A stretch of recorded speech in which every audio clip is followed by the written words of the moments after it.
Le rouge, une couleur qui interpelle, qui captive, mais qui ne doit rien au hasard. Sur cette couverture, elle évoque le sang, les blessures de l'histoire, mais aussi l'urgence de se souvenir. Dokon, une bande dessinée qui ne raconte pas seulement une histoire, elle réveille une mémoire.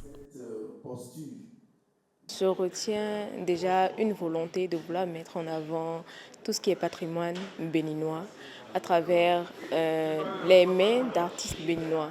Ça m'a vraiment passionnée de voir un auteur qui parle de tout ce qui est art, restitution des arts royaux.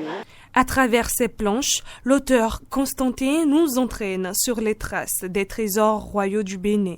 Ces œuvres d'art, arrachées à leur terre d'origine, ont longtemps vécu loin de leur peuple. Ici, chaque dessin devient une fenêtre ouverte sur ces îles, chaque page un pas vers la compréhension de notre patrimoine. Une partie importante de notre histoire, c'est une bande dessinée que j'appelle bande dessinée documentaire, parce que c'est une bande dessinée qui contient, des informations liées à l'histoire, mais aussi beaucoup de documentation, des pages de journaux de l'époque, des images d'archives et autres. Le fait d'avoir toutes ces cultures générales-là de manière animée, cela nous intéresse. Entre fiction et documentaire, Dokon réussit un pari audacieux, rendre accessible une page complexe de l'histoire. Les illustrations donnent vie aux faits, tandis que les explications permettent aux lecteurs, jeunes ou adultes, de mieux saisir les enjeux de la restitution des biens culturels. Dans cette BD, porte réellement, correctement même, je vais dire son nom, Dokon Trésor, Dokon Richesse.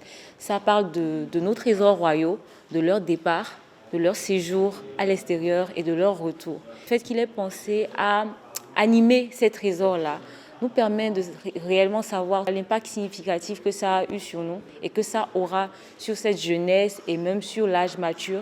Au-delà de ses couleurs et de son esthétique, Dokon rappelle une évidence. Les trésors royaux ne sont pas de simples objets. Ils portent l'âme d'un peuple, racontent son histoire et témoignent de son identité. Une mémoire que cette bande dessinée remet entre les mains de ceux à qui il appartient, les lecteurs.